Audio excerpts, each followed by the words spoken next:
Hi, everyone. Welcome to day 2 of the fulfillment formula.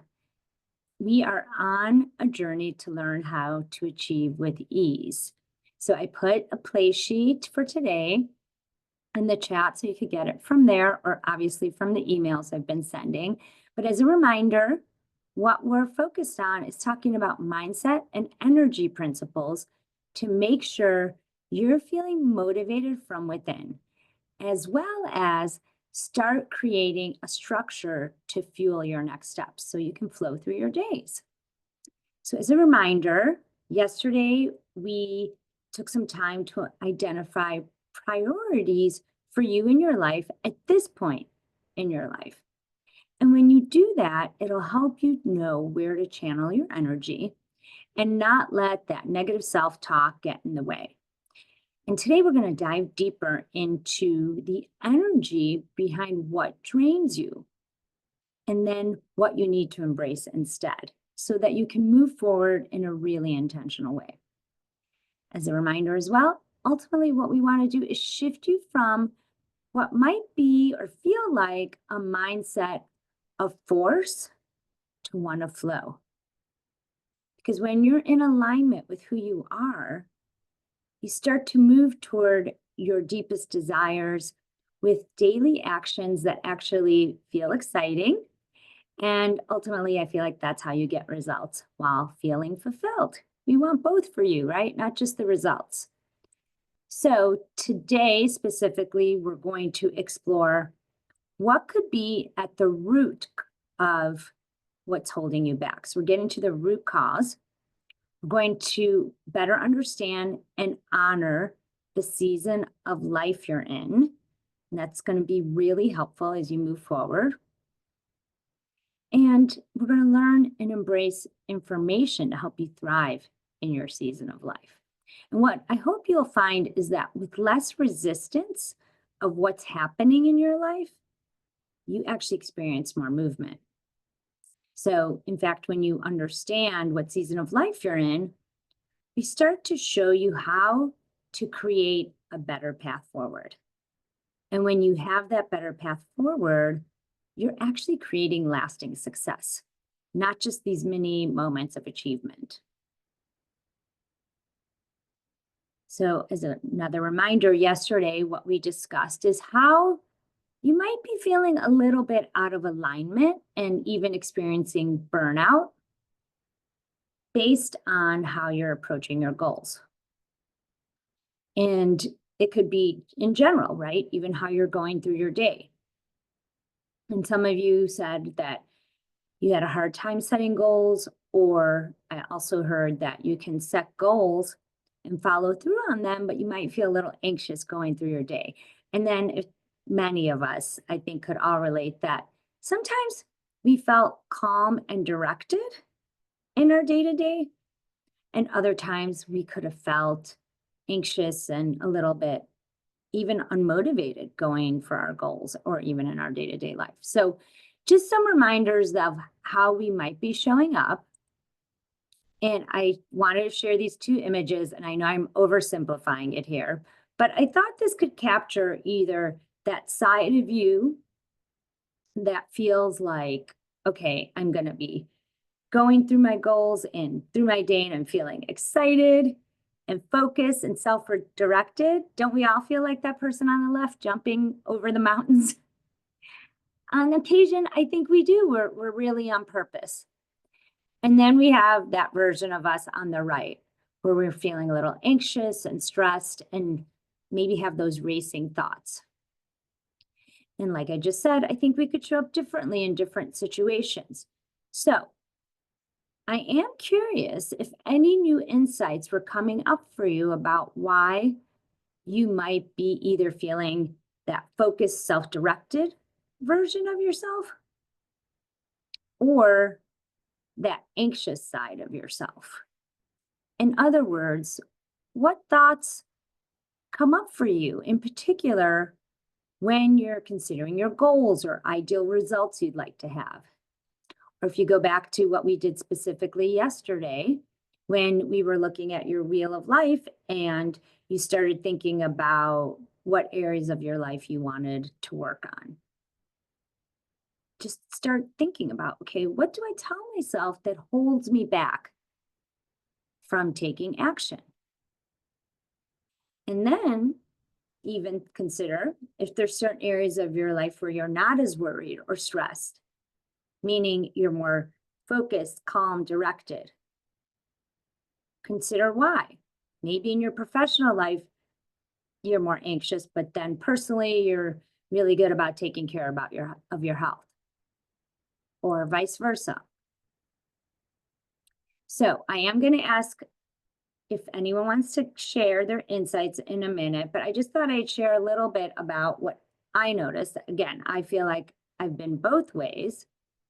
And what I started realizing is that in the cases where I was stressed, I was either trying to control everything, or I kept waiting for circumstances outside of me to change, or I even tried to control the change. Then I thought, oh, then I'll be happy, right? If I just do these things. Or, gosh, when I achieve that goal, when I send out all the emails, everything will be okay. But guess what? More emails come back to me. And then I also noticed that in those cases where I was showing up, let's say, a little anxious, and this really stuck out in my mind years ago. I mean, there was nonstop work when I was in advertising, as well as when you're running your own business. But in those advertising days, I noticed that I was trying to show my coworkers that I really work hard. It's almost like I showed up every day with this proving energy. So on occasion, I'd stay at the office and just keep on working versus going home and getting a workout in or doing something healthy for myself. Again, I did have plenty of work to do. I wasn't just pretending, but have you ever been there where you just think like, well, I don't want people to think I'm not working hard? But that behavior wasn't really helping me achieve what I deeply desired or what I really wanted, which was to feel happier.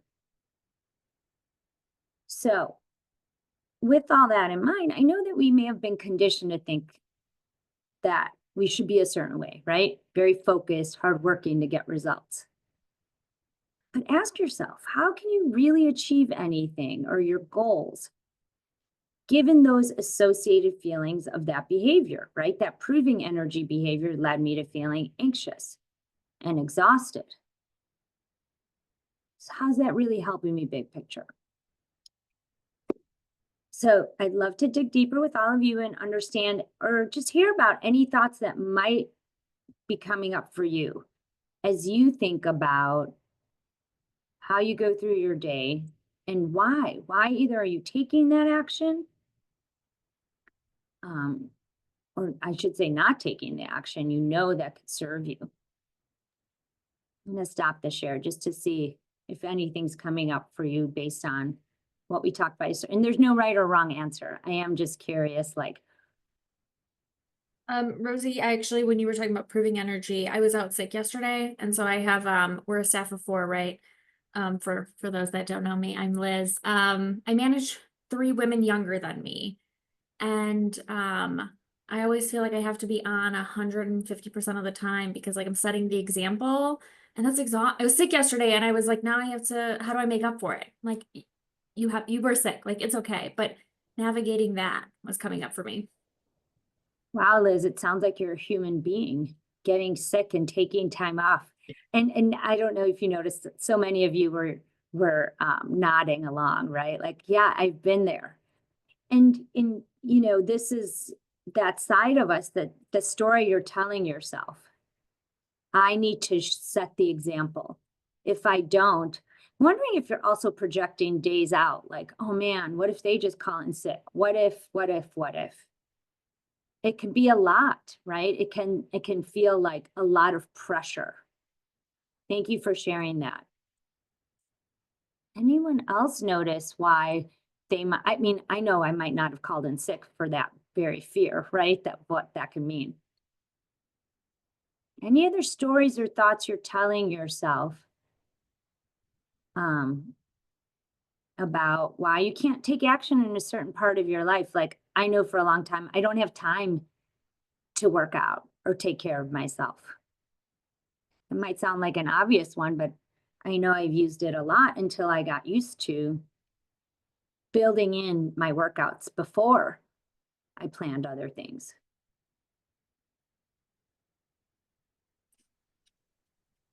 I feel like what comes a lot with the proving energy, which I do, is assuming that a payoff means that I'm going to have to work really hard and that process is going to be really tiring. Like being tired is a part of being successful. Yeah, I've heard this saying, it's like suffering is a must. I have to suffer.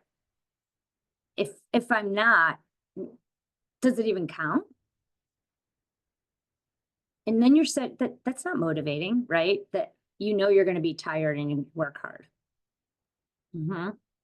I noticed that because yesterday when I came down to my two, it was like career and health.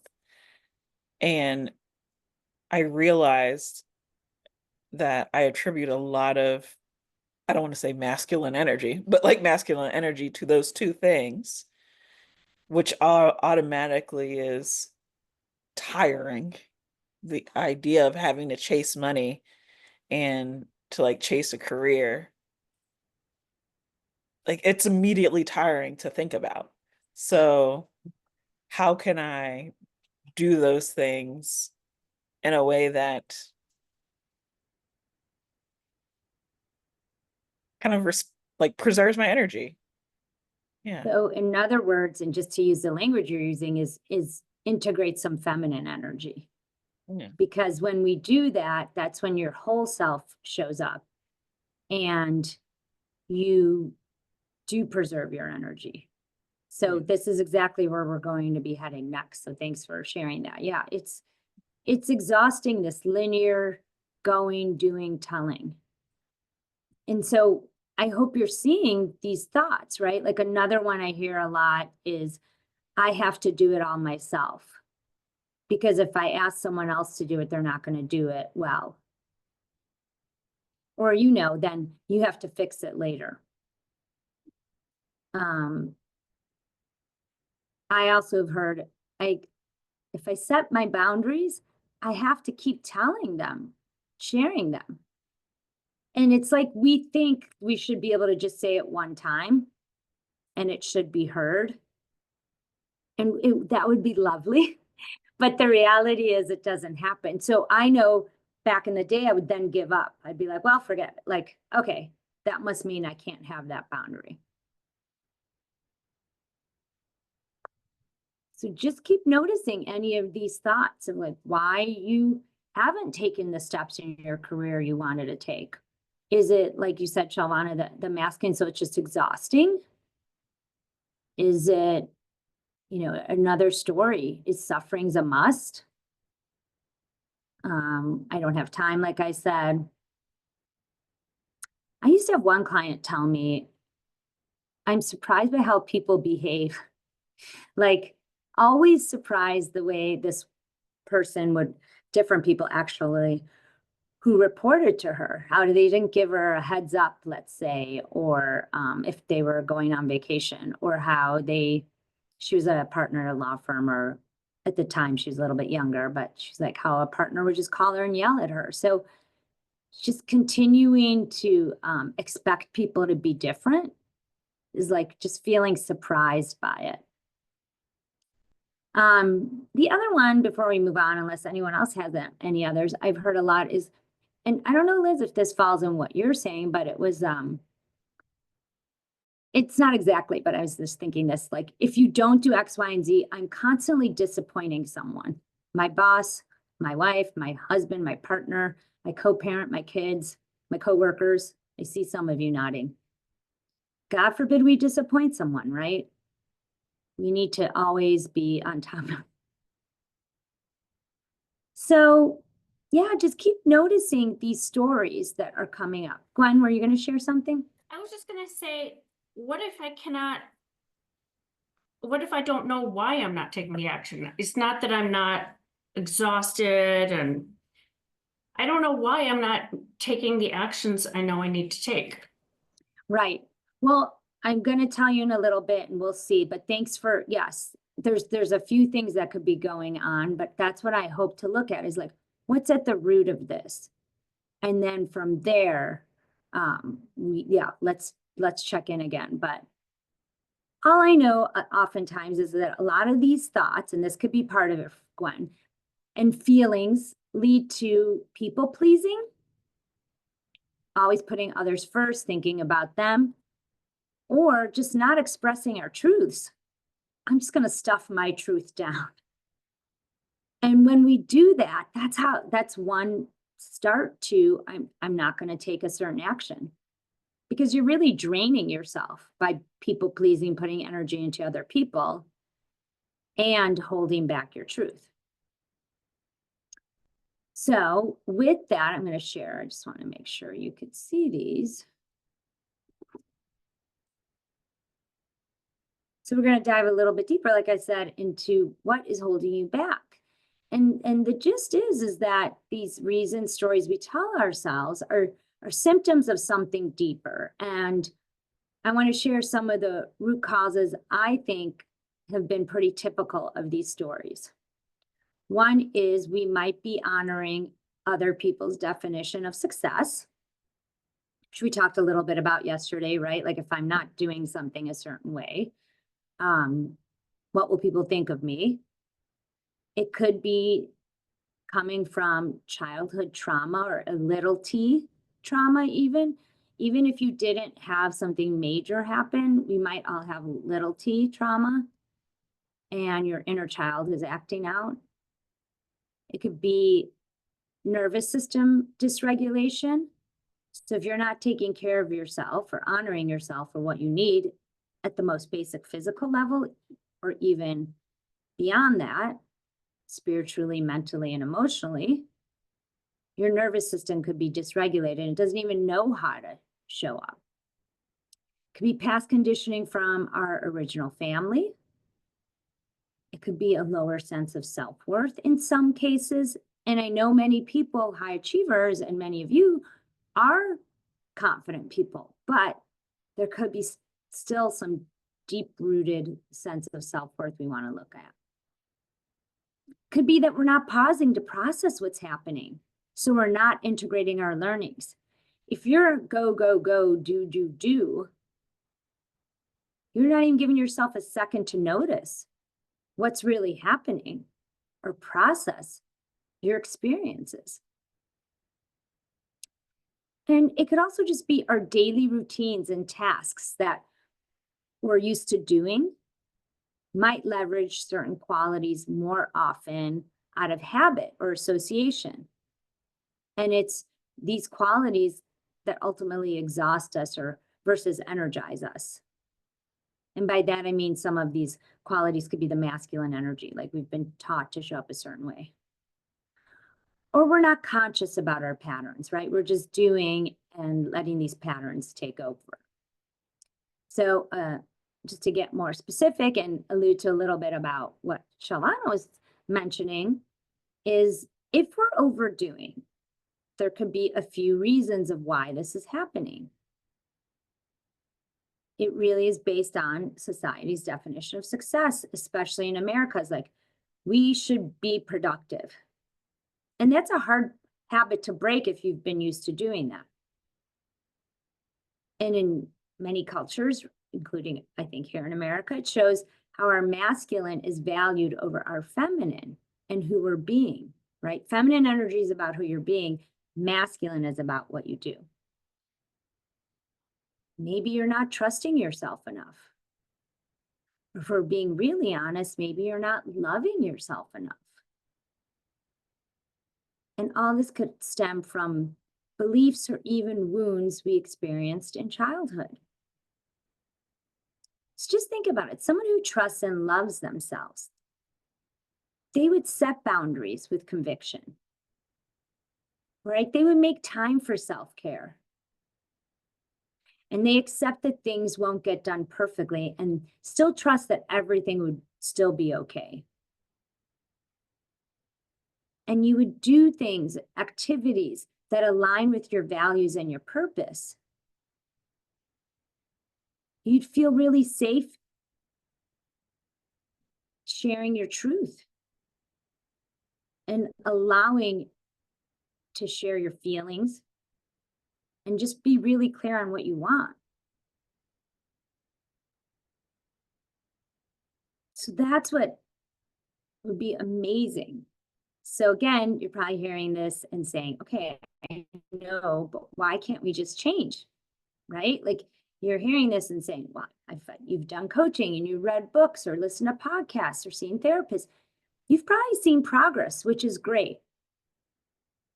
But you want to take it deeper. So I do want to just explore why it's tough to change. And it could be that you're coming from a place of fog. And I know I've often had thoughts of what this stands for: fear, obligation, and guilt.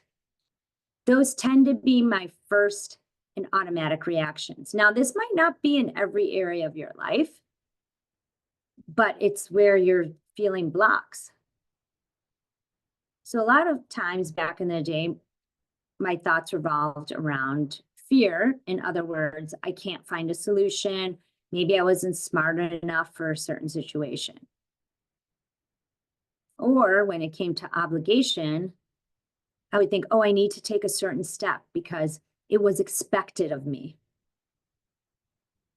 And when it came to guilt, I thought, if I didn't do something or say yes to someone, I'm hurting that other person. I would think, oh, I'm not a nice person. And my people-pleasing side would come out. And so many of my clients and I talk about these feelings of fog and overall how it shows up with just anxiety and doubt, which I want to remind you is really just thoughts from your past. That conditioning, right? That maybe you're not smart enough or you should be nice. All of that is impacting the decisions we're making today. And ultimately your behavior. So I wanted to share, many of you might know this, but for those of you who are new to me and listening to the recording, several years ago, a friend of mine sent me this article from the Harvard Business Review, thinking it'd resonate with me and my clients. And it was titled, "If You're So Successful, Why Are You Still Working 70 Hours a Week?" And even if you're not in a typical job where you're working, just think about even if you're on your own and you're in a different phase of your life, or you're in the middle of finding a job, or even finding love, and you're thinking, why am I putting all this energy into it and not getting the results I want? I know when I read that article title, it just really hit home for me, even though at that time I wasn't working 70 hours a week. But the article explained that some people could be called insecure overachievers. So I know many of us are high achievers, but is there an element of insecurity underneath all of this? And what that looks like is being anxious, possibly overreacting. And this might not be how you show up in all situations. And maybe not all of these apply to you, but if you ever have felt like constant racing thoughts or feeling like you have to do all the time from morning to night, saying, oh, I don't see an end in sight, you might be described as an insecure overachiever. And I feel like so many people I've shared this article with could relate. And I knew, again, for sure, I could relate because it was just so me. And if I were to go a little bit deeper in the description, it's described as someone who deep down feels insecure about their abilities. And here's why I think it's really pertinent and for us today is because for many of us, it's almost like there's this intangible quality about our knowledge for what we do. So think about you and your work, or even when it comes to love, if you think about that, or if you're volunteering or helping family. It's almost like you can't just point to your knowledge and see the tangible benefit of it. I think that's what leads us to being in this constant proving mode. And I love how Martha Beck, who is Oprah Winfrey's life coach, or was at some point, she talks about you could show up in either this proving energy, or I'm here to share my gifts and talents energy. And this shows up, again, not only in work, but in your personal life. And you could even be confident. But if you're in constant doing mode or thinking mode, you might want to ask why. And what I thought was interesting is how many insecure overachievers work in industries such as marketing, advertising, law, consulting, accounting, academia, or even medicine. And I want to just share some phrases people were using to describe this. It's like, I became like a robot. As I had more demands put on me, I just kept going and thinking, I'll take a break later. And that later never comes. Why do we do this, right? Or why do we keep doing it even after we go on that vacation? Or even after there's a global pandemic, right? I saw the rise back up of people going. And I thought this was a great description to explain it. In the article, it says that insecure overachievers are exceptionally capable and fiercely ambitious, yet they're driven by a profound sense of their own inadequacy. And again, this can stem from childhood and may result from various factors such as experience of financial or physical deprivation, or a belief that their parents' love was contingent upon their behaving and performing well. No, this isn't to blame or shame our parents. I know they did the best they could, right? And many of you are successful, and so yay, something was working. And when I work with clients, they'll sometimes say, no, my parents really did accept me for who I was, and no, it wasn't conditional love. And that may be true, but what might have happened was you as a child interpreted certain things they said to say, oh, I have to perform to be loved. So it might not have even been their intention. And when I looked at my own childhood, I was curious about it and I thought, gosh, there were certain situations that conditioned me to be very vigilant, always looking. And that's when I started learning about how my nervous system reacts to certain situations. These reactions and responses might have developed in childhood, but cues from today of either being in constant stress or constant vigilance can bring about that same behavior. And it could look like what I just mentioned, feeling anxious, overreacting, constantly racing thoughts. It could even be very physical, like if you're not sleeping well or have digestive issues or have a hard time focusing or regulating your emotions. Honestly, if it's just that you feel like you're doing all the time, that's a sign because it's helping you to avoid your emotions. And if we looked at this a little bit more specifically, what's happening, and I'll go through this quickly because I know it's important to understand the nervous system, but really want to get to the season of life piece. But what I want you to know is that it's your mind's job, specifically the unconscious mind, to keep interpreting stimuli, right? Both internal stimuli, if you feel sadness, anger, anxiety, as well as external stimuli, like stressful situations. And the reason it does that is so it can help you decide how to react or respond. So the mind is constantly looking for cues of danger and stress to prompt us to act and protect ourselves, really. And if you've received coaching or worked with someone before, you know that this is normal. Okay, yay, our brain is working. But when it's too much or it keeps happening consistently, such as if you have a stressful job or a tough family situation, or maybe you're feeling like you don't fit in socially, or even when we had a global pandemic. We don't manage those stressors really well and we become overstimulated. And that's when our mind, brain, and body becomes dysregulated. Basically, we get out of balance. And our nervous system has two parts, the part that manages the stress and the other part that helps us calm down and rest and relax. But if the side that's constantly on is always looking for danger, right? It becomes vigilant. We're often in fight or flight mode. And again, like I said earlier, if you experience any trauma, even little t trauma, your brain feels like those moments are happening again today. So you might be stressed out at work, but your brain's kind of going back to those childhood moments. And it gets hard to get into this rest and relax mode. So if you find it hard to unwind after work, or you have to do something a little bit extreme to unwind, or let's say you have an experience with your family or social situation and you can't let go of emotions when you were triggered.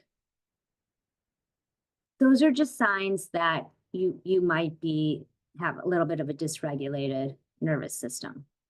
For me, it showed up as well as a sense of misguided loyalty, really overly committed to people who were not, or situations or work when there was not the same level of commitment for me. And what happens is you just start conforming to all of this. You just start showing up even though you know this, you just get used to and normalize these unhealthy behaviors. So you might be at work thinking, well, this is how people succeed. And it makes you feel like you have to keep working harder. And that's when burnout happens.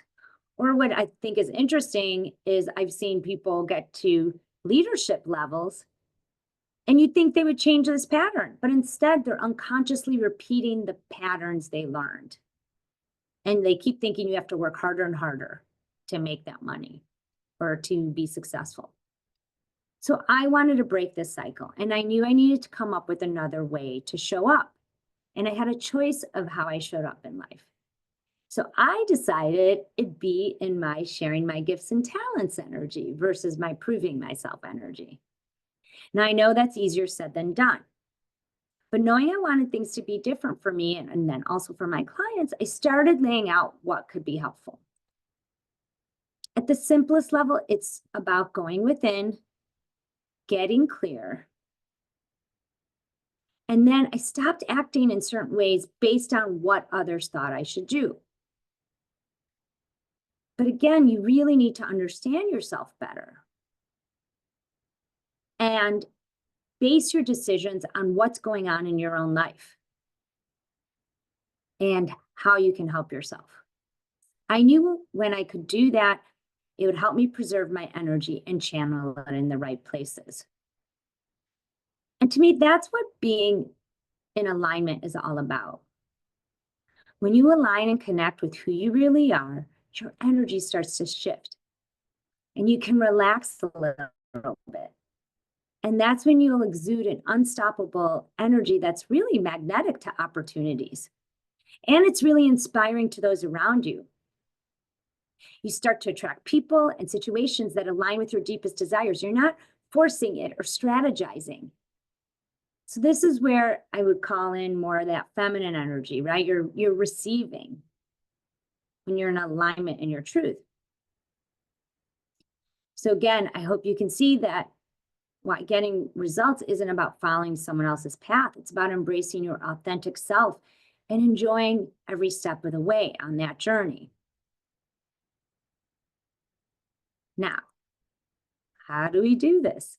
So to better understand your path, I have found a really helpful tool that I used on my journey and that I share with my clients is to understand what stage or season of life you're in. And again, this is also from Martha Beck, and she talks about how just really a good reminder that without fail, seasons like your life, they're going to change. And understanding these seasons or cycles of change or which season you're in and how to leverage each one actually leads to greater rewards in your life. So specifically, getting aligned in this way where you understand where you are in your life's journey is really important so you can start doing the right things to help you move forward. Otherwise, again, you're just expending your energy in the wrong places and unfortunately really working against yourself. So to explain these seasons or cycle of change, here's a helpful graphic. And I'll go through this at a high level and then we'll get a little bit deeper on each one.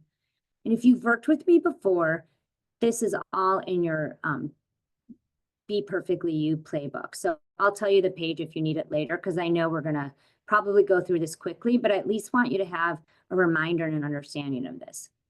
So first we start with that catalytic event, right, on the left. Something big happens, a divorce, a global pandemic, a change in your job. Then there's going to be a phase of death and rebirth where you let go possibly of an old identity, that old version of yourself. And this, anytime a major change happens in your life, your identity has to let go of an old model as well. Then in theory, you go through maybe a period of feeling a little bit chaotic. And then you go to square two where your dreams start to come in. You start to imagine a different future and you're actually really open to seeing it. Then you go to square three in the bottom right and you enact the different future that feels good. And finally, you go to square four and you perfect it. Sounds so easy, right?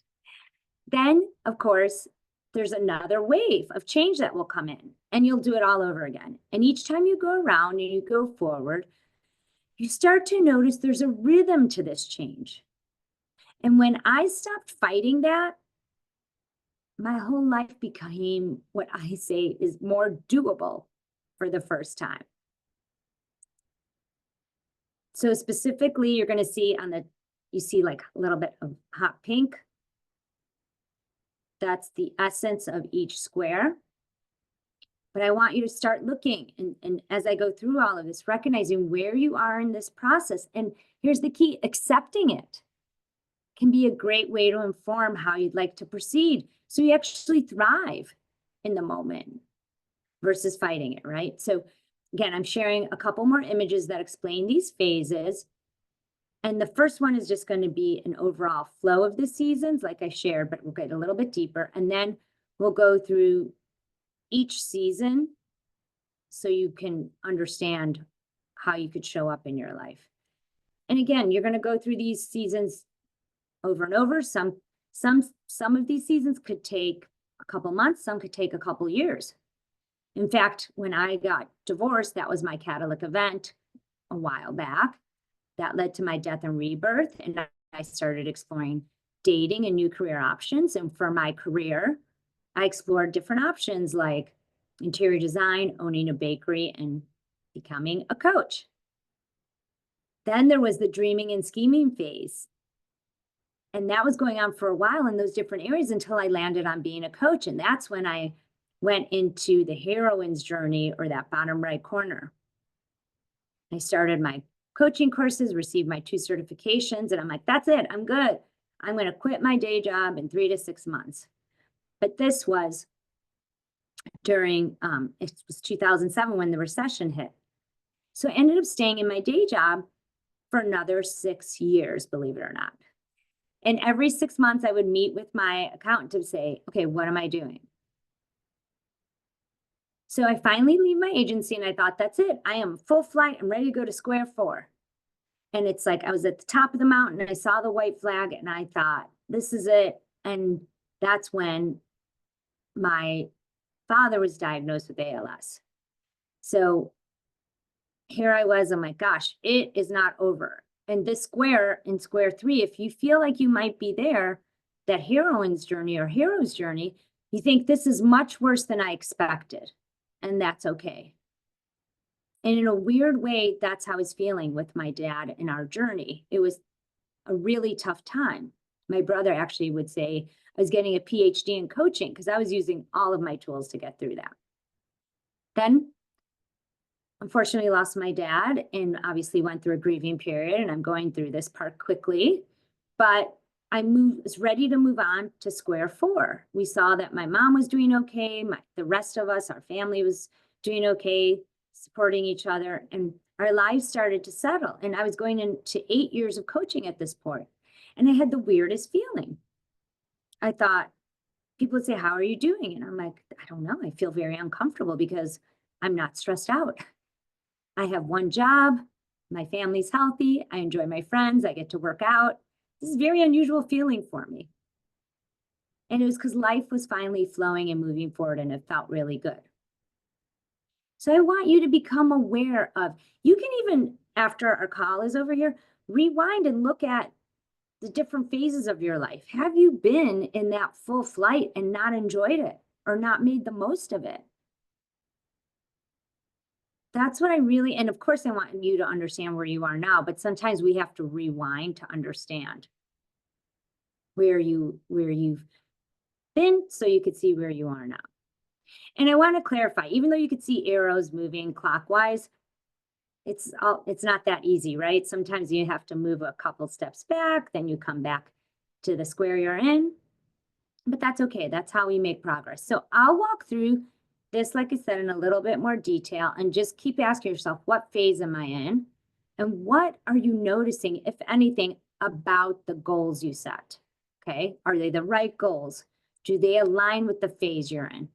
Don't be scared. This is the big chart, but I at least want to show it to you so you could see that here's all 4 squares, and on in the upper left quadrant, in each quadrant, you see there's a set of symptoms and then how to survive, or I like to say thrive, for each of these.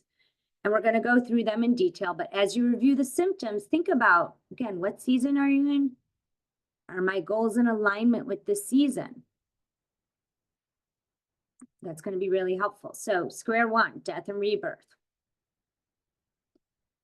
Look at the symptoms. We'll go through how to survive in a second. So I'm just going to say, like, for square 1, you might feel like you're between 2 worlds, right? You maybe just left a job, or maybe just broke up with someone, or maybe you're a new mom, or, you're trying to or you think like, I need to get back to the way it was.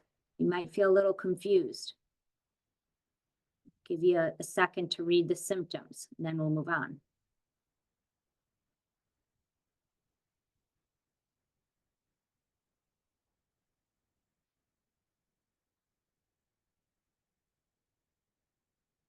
You might be in square 2, where you're starting to feel hopeful or like dreaming of things. You're not grieving as much, and you're ready to try something new.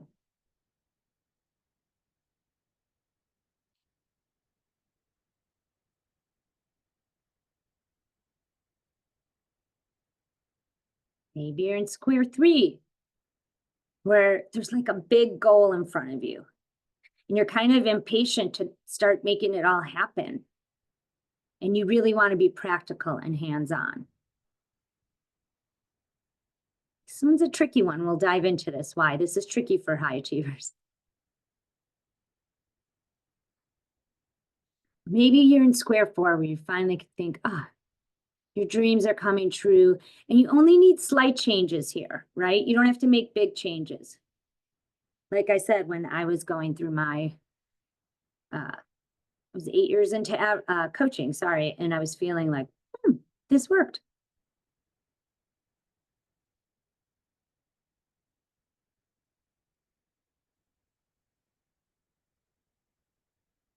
So if you're feeling like you know what phase you're in, you could put it in the chat, but we'll have some time afterwards to look at it. I do want to explore possible ways to thrive depending on which square you're in. So as a reminder, when we're in square 1, there's the death and rebirth. And I think that, affirmation is interesting. If you're in this stage, it's basically, I don't know what the heck is going on, and that's okay. Again, people felt this during the pandemic. You might feel this if you're an empty nester, new parent.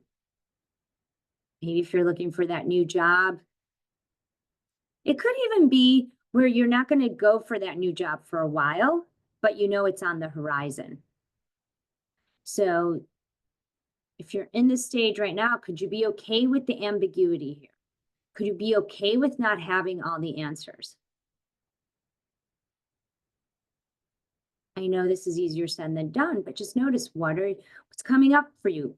Any thoughts or emotions, any sensations in your body if you're in this stage, or resisting it, or are you accepting it?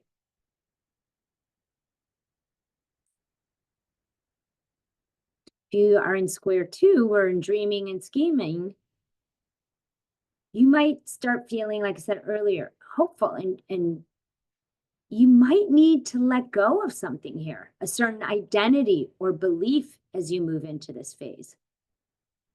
What story do you need to let go of? When I'm working with high achievers, it's hard for them to be in this phase because they're used to just doing and working hard.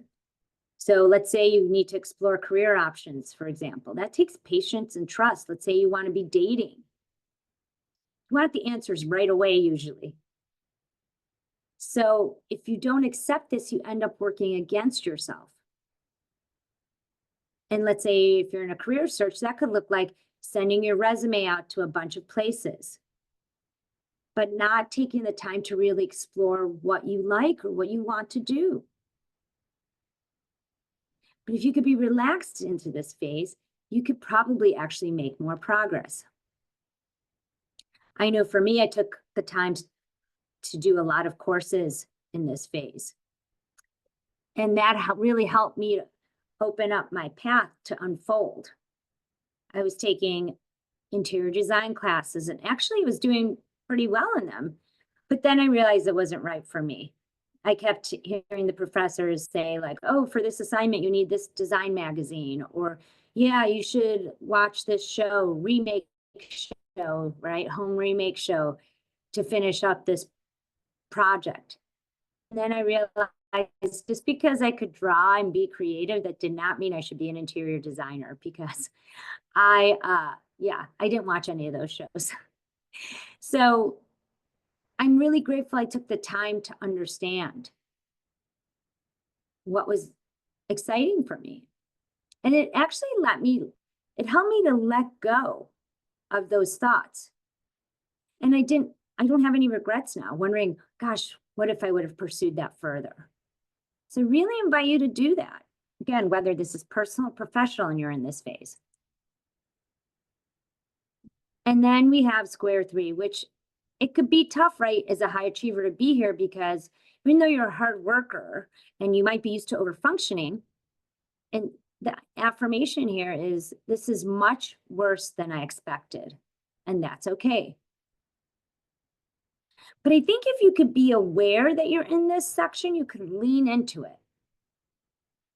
And like I said earlier, I was in this phase during the recession and when I started my coaching business. Being honest, I was often exhausted and overwhelmed working 2 jobs, my competitive advertising job while building my business. But knowing I was in this stage back then, I don't think I realized it. This is when I sort of had to do the rewind and recognize that. Would have been really helpful because I could have just accepted it more. And the ways to survive and thrive, like you could see here, it means there might be mistakes that happen. You might have to go back to square 1 or 2.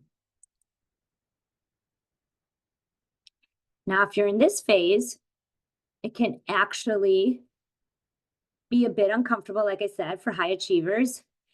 You might want to be active, and it's tough to just enjoy this phase. When I was in this stage of my life, again, people asked, how's it going? And I'm like, I'm just so uncomfortable. Everything's okay. But I had to recognize I had built systems and processes so that my coaching business would work well and that my personal life could really flow. I had just taken those steps and it was time to really reap the benefits of that. But when you're not aware of that you're in that stage, you can feel like you have to be doing something more. Have you experienced that? Like, I just need to be doing more. Or like we talked about earlier, suffering is a must. You can really enjoy this phase and just make small moves. When I've recognized I'm in this promised land, square 4, I actually take the time for myself. And guess what? You're really going to need that time to restore and rejuvenate because there's probably a catalytic event coming up soon. So in this phase, with awareness, you can channel your energy in the right places. And instead of worrying about, oh, I should be doing more,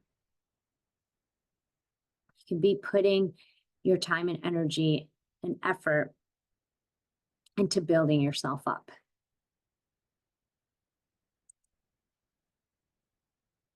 So we ended yesterday considering your priorities and how you show up in your life.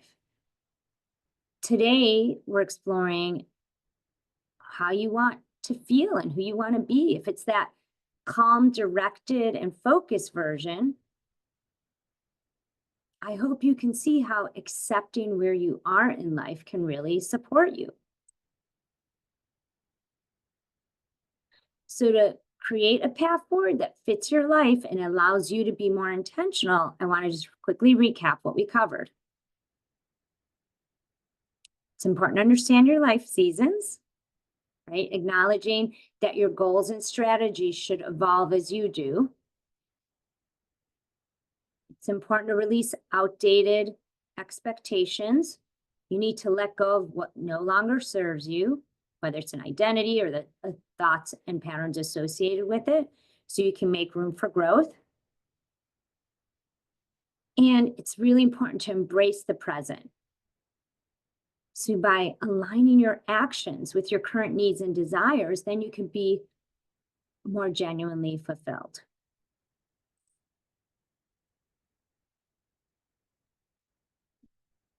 So with that context in mind, I'd love for you to just revisit the wheel that we have here and think about your list of goals and life areas you prioritized yesterday.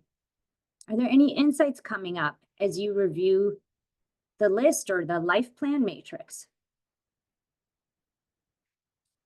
I just hope you keep noting that the season of life you're in is a reminder that you and your truth need to be included on your path, right? Not looking outside of yourself.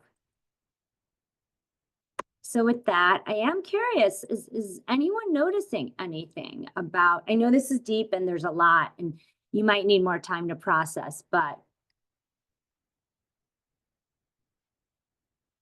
noticing anything about the stage of life you're in? Deanne, were you penning at me? Okay, so I was thinking about the exercise that we did yesterday with the goals, right? And kind of putting them into the quarters. So my initial instinct, which I did correct and I'm happy about, but my initial instinct was to put career in Q1 or Q2, right? And then I was like, no, you've just quit your job. You are taking a step back and focusing on having fun, personal growth, blah, blah, blah. Like that's not yet. So, but this whole seasons of life thing completely validates it, right? Because I've just had the catalytic event of saying bye to my career. And therefore I need to kind of work on that whole, like everything around dissolving and just kind of doing these other things. So anyway, this exercise tonight it validated the changes that I made in that quarterly structure yesterday. So that was my aha. Great. So Dee, am I following that you feel like you're in death and rebirth and you see Yeah. that you might need to let go of some stuff? Yes. So therefore, like, yes, eventually I will be focusing on my career. That is like, I like working. I plan on working again. But right now in this season of life, I can't be, that tense woman in front of her computer checking LinkedIn again I'm not doing that. I'm doing these other things right now as I am in this season of life. Yes. And I love that you're saying how this validated yesterday, because this is why I invite people to come to both of these, right? You could do yesterday's, Yeah. but you might not let go of that old way of doing and thinking. And that's why I wanted you to see this. Again, it can help quiet that voice that's saying, go, go, go. Between the Yes. life plan matrix and this, you're recognizing, oh my gosh, it's gonna help me. Yeah. So now I feel more comfortable. Like, yes, career is a goal, like one of my top goals, right? Because it didn't rank high on my list in terms of something that was a good thing for me. I feel more comfortable putting that in Q3, Q4, or the next year, because I know I'm in this whole dissolving, grieving, whatever, the first quadrant. Right. It's summer in Chicago. You can actually focus on fun and recreation, something crazy, right? Right. And make that part of, I'm gonna say I guess that's Q3, right? July, August, September. I guess I was thinking of like this quarter or the quarter I was thinking about the next 4 quarters, not necessarily the Yes. actual. Yeah. Gotcha. Yes. Well, as long as you're gonna be Yeah. having some fun in the next few months, that's all that matters. That's right. Good. Great awareness. And to your point, validation and deepening. You can Okay. know this stuff logically. I wanted to make sure you're seeing how it really needs to be integrated. Great. Yeah. Good. Thanks for sharing, Dan. Anyone else? And Gwen? Deanne, I'll just give you like a little bit of like my wisdom that I've learned, especially coming into summer. There's so many fun things going on here in the summer, the festivals and the food fairs and the concerts, and I mean, stuff that's free and around the city, like it's fun to kind of plan things out a little bit and be Yeah. like, oh my gosh, I want to go to that one. And because I'm single, so I have to call people and find, friends to go with things. But you can like print out the schedule of all the festivals, street fest and whatnot, and the art fest in the summer, and then can be like, okay, let's plan this with somebody. Let's call this person. That's right. I will project plan my fun instead of project planning my day at work. So Yeah. Well, in all honesty, Gwen, that's a great suggestion because it helps with accountability, right? And if there's like a great show or something you want to see, you want to invest in that so you actually do it, because it's so easy to be in front of your computer on LinkedIn because that's your natural inclination. Same thing if you're, love life, if you want to be focusing on that, like, what can I invest in? Maybe you don't want to do the dating apps. Maybe there's a meetup club or something else, right? That you can commit to. I was going to say invest in, it doesn't have to be money, but invest your time and energy. Putting money into it helps you maybe be a bit more Unfortunately, it takes planning. Like, I mean, when you're single, you have to plan for these things. You can't just be like, when I used to have my boyfriend, it would be like, oh, let's just go to the street fair today, or let's just go to that event tomorrow, or, when, I don't know if you're a single DM, but, I have to kind of look at things in advance and try to plan things so that things I want to go to, I can go to with friends. And Yeah, sometimes I go to by myself, but, yeah. Yeah. And I think planning is a nice way. I'm a very structured person. And so leaving my job, and this kind of creates structure in a more positive way for me right now. So thank you. Right. And Gwen, I'll just say, like, I think it's important for any endeavor, like to plan ahead, regardless if what you're working on, what season of life, because it helps you, like I said, stay accountable, put your energy towards something that is in alignment with your truth. It's like, it's really hard to leave work early or on time, I should say. So I know I work with clients and I suggest, why don't you, I've always wanted to take up ballroom dancing or run a half marathon. Okay, what if you join a running club? That's going to make you do it versus just thinking about it. So I think it applies to all different goals you're setting, whether you're single or not, especially for high achievers. and also, like, if you just finish your job and now you've got more time and whatnot, it can give you something to look forward to. It's on your calendar, you're like, oh my gosh, I'm going to meet my friend Rosie. We're going to the Randolph Street Fair in 2 weeks. And, it can, if you get kind of in your mind, about your job loss or whatever you're going through, it can kind of give you something to look forward to. is what I feel. Great. So anyone else that, any insights or is like, nope, yep, this is helping me continue to move forward the way I thought. Okay. Well, I feel like I'm talking too much, my dear, but I think one of the things that it was on one of your last slides is release outdated expectations. I wrote it down and circled it. Yes, that's a big one. I mean, it's part of the letting go of our identity about, you know, I've often heard this concept, and then I had a spiritual coach say it very bluntly: expectations equals suffering. Anytime you're attached to anything and how it needs to look, you're going to suffer.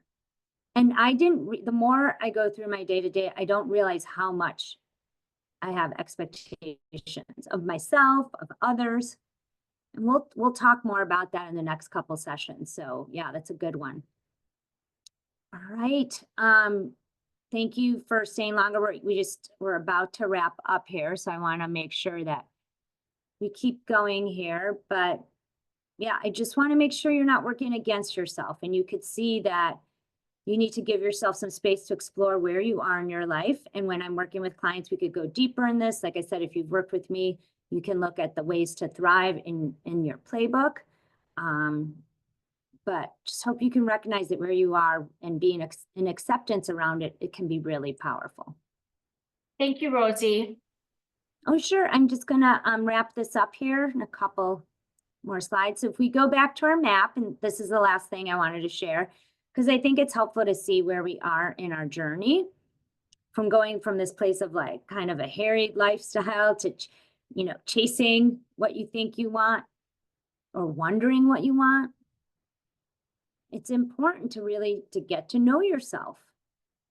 And with this exercise today, I hope you see that we're stepping into accepting yourself more, right, on the map, and understanding why you operate the way you do and the life cycles. So we're going to keep moving forward this week toward accepting yourself and even beyond. And what I wanted to just share is that I hope you can see when you're accepting where you are in a cycle, it'll actually help you get unstuck and even more motivated.